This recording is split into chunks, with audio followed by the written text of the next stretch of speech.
but it looks as though she's a narcissist, like an actual diagnosed narcissist.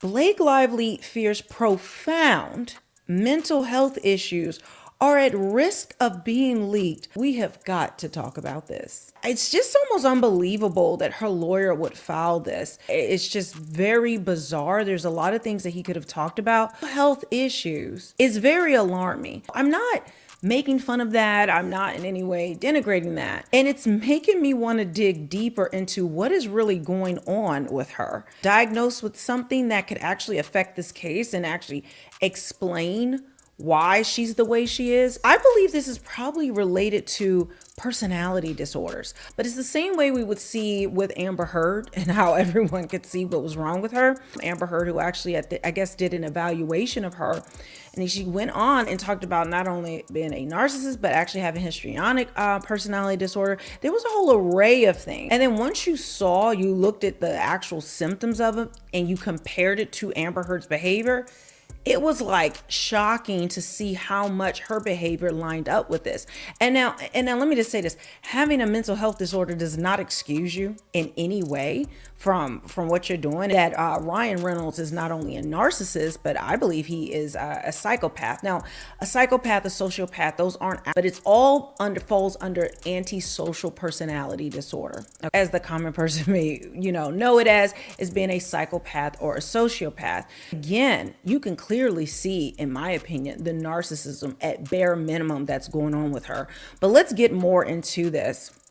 I wouldn't just put this out here unless it was really, really damaging. Is Blake Lively the victim of a ruthless Hollywood takedown, or is she the architect of her own downfall? Now hiding behind mental health claims to avoid public scrutiny. That single question has ripped the entertainment world in two, fueling endless debates on social media, tabloids, and even among those cozy executive offices in Tinseltown. Because let's not forget, this isn't just some private feud between a couple of big-name celebrities. This is a full-blown legal war with a staggering $400 million countersuit, shocking allegations of bullying and defamation, and perhaps one of the most dramatic public relations meltdowns we've seen from a star of Blake's caliber in years.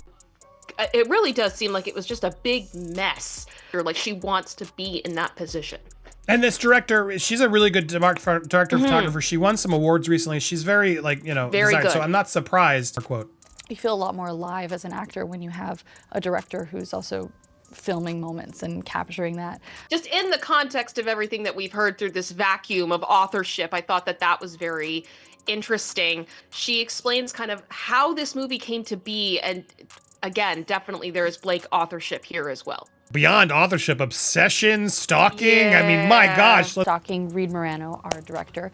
And I was actually trying to get her to do another film of mine, and they told me that she was entirely unavailable, that it's not worth it. I called her agents and I said, please just take a meeting with me. And they said, okay, she can meet tonight at 10:30 p.m. And they knew I lived 2 hours away from where. Like a little flippant comment, I can tell she must have bitched them. Guys, I'm 2 hours away. How else would they know where she freaking lives, Kim? Outside of her. They must have been so annoyed. They're like, oh, I tried to get rid of this girl.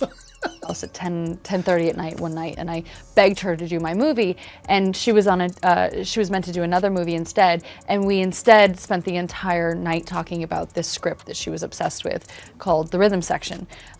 She wasn't hired as the director. I had never even heard of it, and we both left the meeting wanting to make The Rhythm Section instead, but the problem was we weren't hired. Barbara Broccoli had no idea who either one of us were. So that's very telling. Do you know, because I picked that up. She basically just snuck the movie from Reed, who's in there, and was like, I'll get you the meeting with Barbara so you can maybe get it, but I'm going to be in it.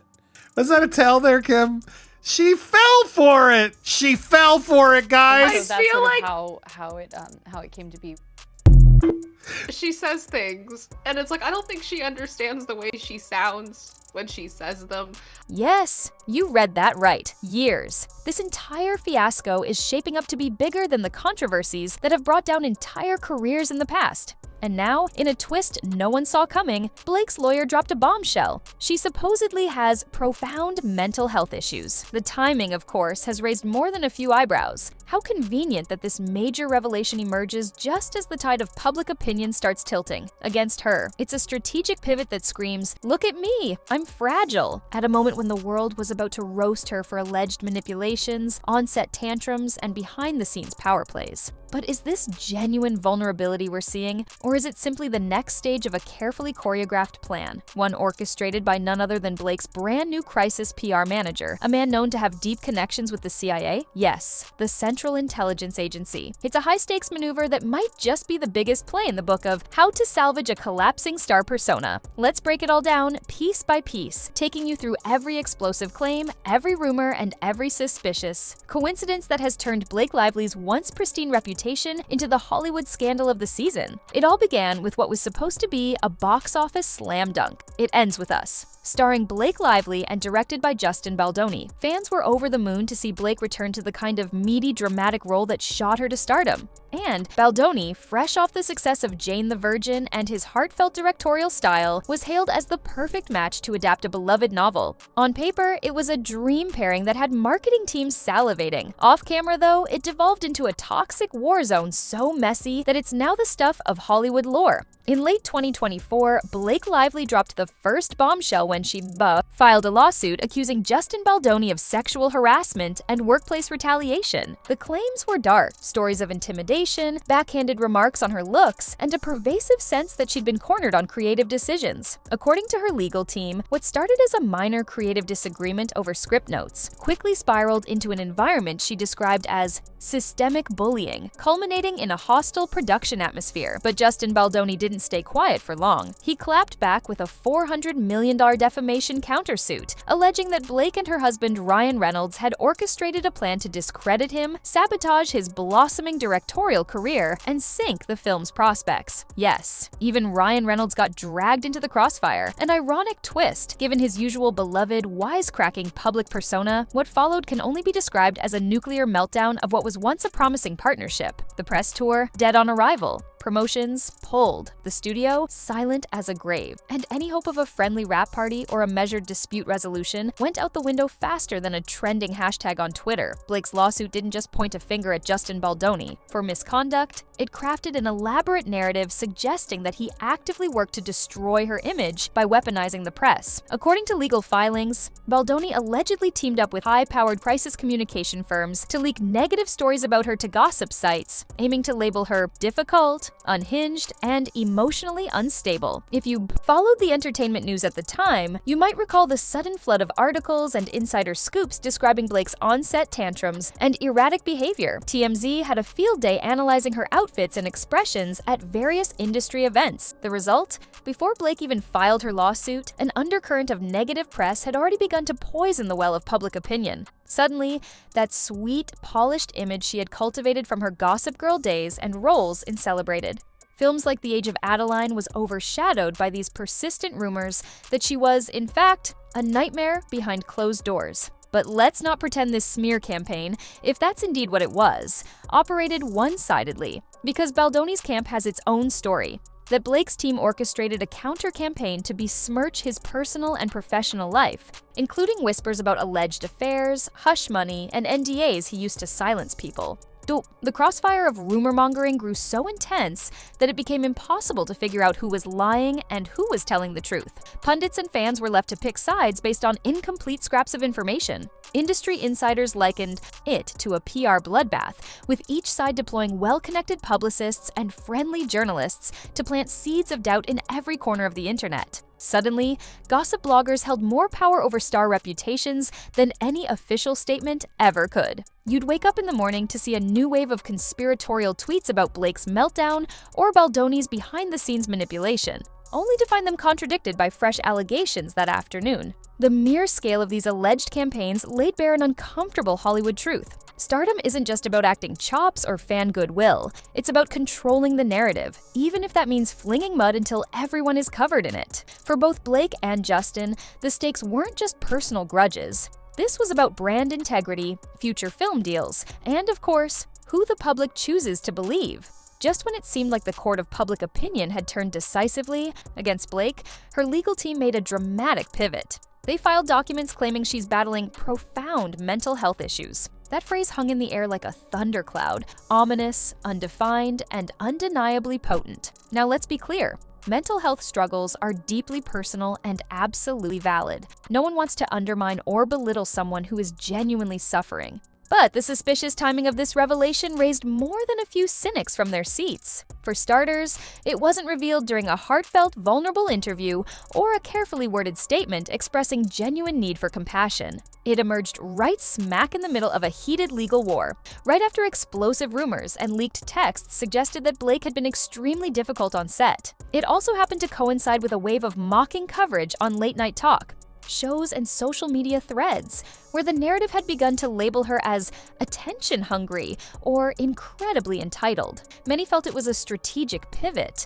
a method for Blake and her team to say, wait, look, she's not a villain, she's a victim of her own mental struggles. It reframed the conversation from, what terrible things has Blake done behind the scenes, to, are we being insensitive to a woman who's obviously suffering? The question on everyone's lips became, is this heartbreakingly real? Or simply a new form of spin? Context matters, and we can't ignore that just before these claims surfaced. Tabloids were going nuclear with insider gossip about Blake's meltdown moments. Credible sources and countless gossip accounts alleged that Blake was yelling at her personal assistant, refusing to do certain photo ops, and regularly showing up late to filming with minimal explanation. It was a media nightmare that was quickly chipping away at her America's sweetheart persona. Then, as if by script, we learn that behind the scenes she's hired a CIA-connected crisis manager, a detail that almost begs us to question how everything lines up so perfectly. Coincidence? Possibly, but to many, it felt like a cunning PR step, an effort to recalibrate the conversation to focus on her alleged fragility rather than her possible wrongdoing.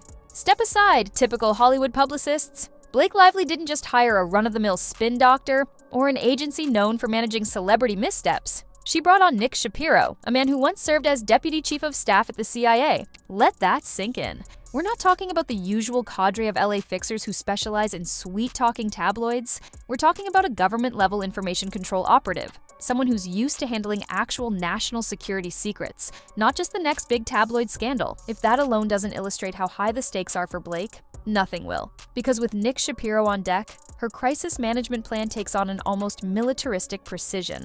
Think of it as a massive chessboard with each square, representing a different outlet or segment of the population she needs to sway. Headlines that emphasize her motherhood and family life moved into key positions. Stories about her lifelong battle with anxiety pushed to the front lines of tabloids. Pieces that frame critics as insensitive bullies picking on a fragile Hollywood star deployed at the exact right moment, so public sentiment shifts in her favor. In short, it's an information war with shock and awe tactics that catch critics off guard.